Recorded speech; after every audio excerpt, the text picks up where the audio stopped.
station covering all of the DMV. This is DC News Now. And good afternoon, and thank you for joining us for DC News Now at 4. Here's a look at the top stories all across the DMV today. Breaking right now, DC police are investigating a double shooting in Northeast, and one of the victims is a pregnant woman who's listed in critical condition. We'll have live reports from the scene. Plus, it has been a historic day in Arlington, with Amazon celebrating phase 1 of their East Coast headquarters at National Landing. Our Haley Milon was there for the festivities. She'll have a recap of the highlights. And DC News Now is your election headquarters. A shakeup on the Harpers Ferry Town Council is sure to bring some changes with it. Our Stephen Cohen found out what voters had to say after the latest results.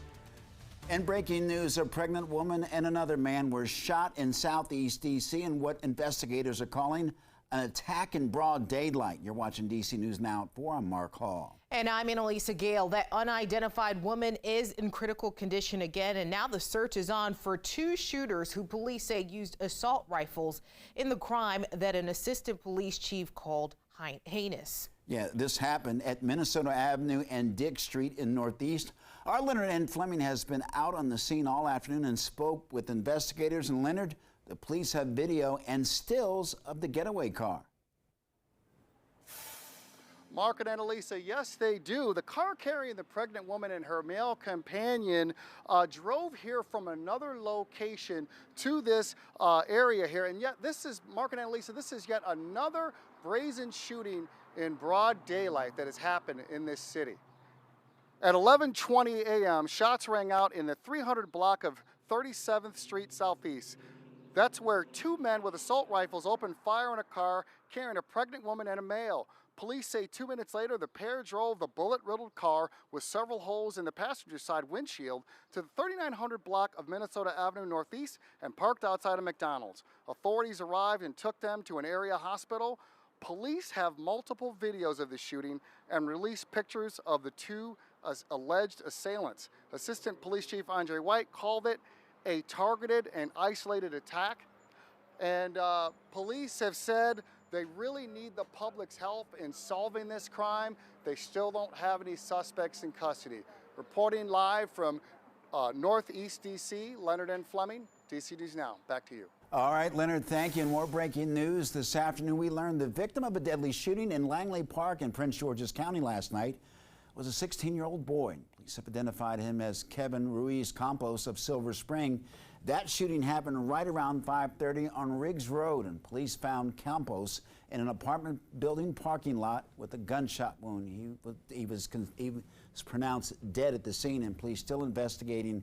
Please give them a call if you have any information regarding the shooting.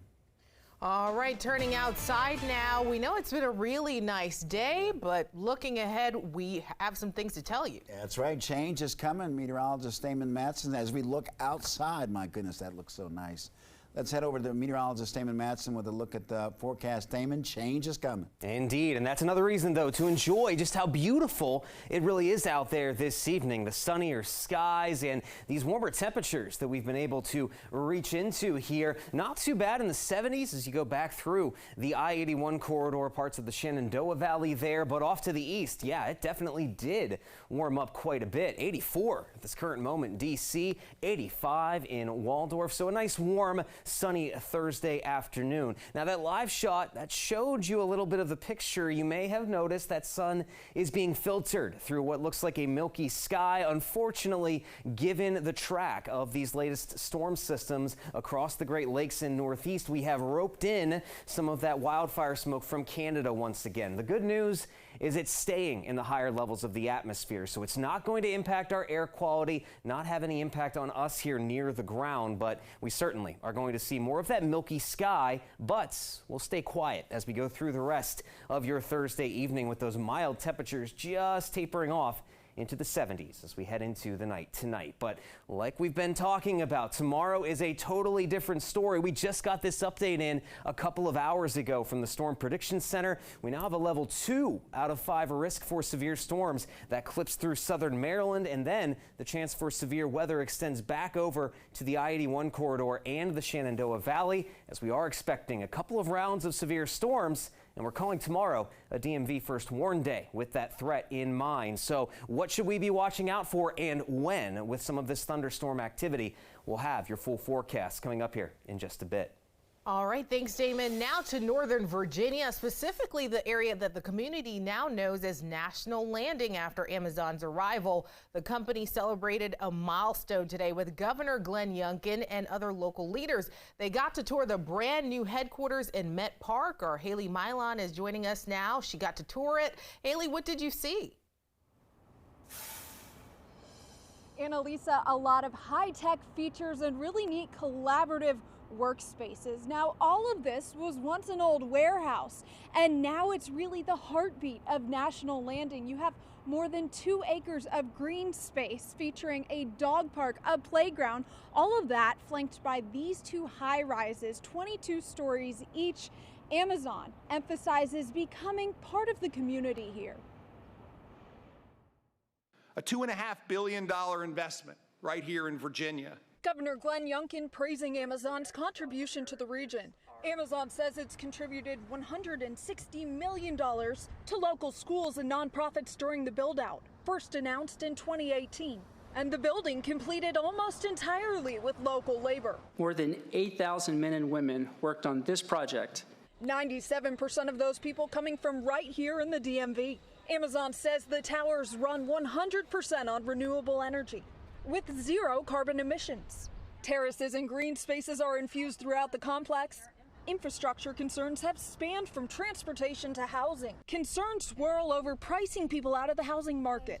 Last year, my rent went up $600. Amazon drew sharp criticism for contributing to high housing costs surrounding its Seattle headquarters. But executives say they're committed to funding affordable housing. $1 billion in grants and below market rate loans for affordable housing in this region. HQ2 opening in phases. The big question is when Phase 2, the iconic glass helix tower, will get underway. The company paused the project and recently announced it would lay off 18,000 workers. And Arlington County Board of Directors Chair Christian Dorsey says the project is still a go. I don't believe that Phase 2 is in jeopardy.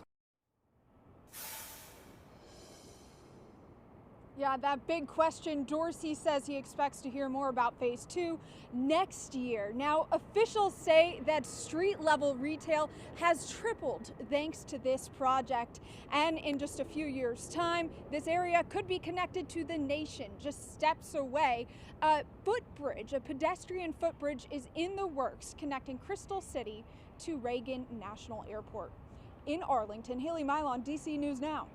Haley, thank you. New video tonight showing a person of interest in Tuesday's deadly shooting in Prince George's County. Investigators are looking for the man seen on your screen. He was last seen walking on Parkway Terrace Drive and later running back down the drive in the opposite direction. The shooting happened on Silver Hill Road in Suitland. Police found 27-year-old Keith Bennett shot several times. $25,000 is being offered in this case. If you have any information, please give police a call. And police in Fairfax are looking for suspects in a string of pharmacy thefts. They've happened on March 1st and 2nd and the 29th, and then again on June 1st. Detectives do believe that these thefts are related, usually with 2 or 3 suspects. If you have any information, you're asked to contact police. Well, developing now, a family in Potomac, Maryland is without a home after their mansion caught on fire. Montgomery County fire officials say it happened on Brickyard Court around 10:30 last night. You can see just how massive those flames were on your screen. No one was injured. Fire and EMS says the fire caused around $2 million worth of damage. The cause of that fire is still under investigation tonight. Also developing now, officials are still investigating after a man's truck was found in the Potomac River. The National Park Service has now confirmed the truck is an NPS service maintenance vehicle. This happened last night near Ohio Drive and Buckeye Drive in Southwest Washington. DC Fire and EMS had to perform a water rescue to get that driver out. Officials say there were no injuries.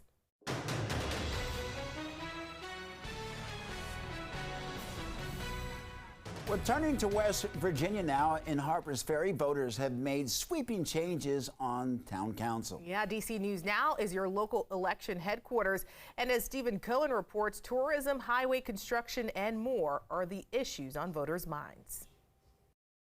A shakeup on Harpers Ferry City Council. Mayor Greg Vaughn has earned voter confidence, but 2/3 of the town council will be new faces. But I've got 4 new people coming in that are, I think it's a great diversity when you have these differences of opinion from ages in the late 20s to my age and male and female. I think it's a great mix. But why the shakeup? There's been a lot of anticipation about the Hilltop House, and it hasn't been a topic of discussion. But I think there's some disappointment. I think there's some disappointment that the construction hasn't begun in earnest yet. And so people wanted change. And I'm still optimistic that that's going to get going soon. Hilltop House is a multi-million-dollar resort hotel overlooking the town's scenic vistas. Most people in town recognize that it's very important to the economy of Harpers Ferry. 75% of Harpers Ferry's revenues are derived from tourism. But there could be challenges to that tourism with disruptive road construction this fall, where cliffside rocks along Route 340 need to be stabilized. It is going to change lives for the period right after Labor Day into December. It's going to be a dramatic change. I just want them to do it as quickly as possible, but as safely as possible to protect everyone that travels that corridor. The project will test the town's patience. The new town administration takes office July 1. Reporting from Harpers Ferry, Stephen Cohen, DC News Now.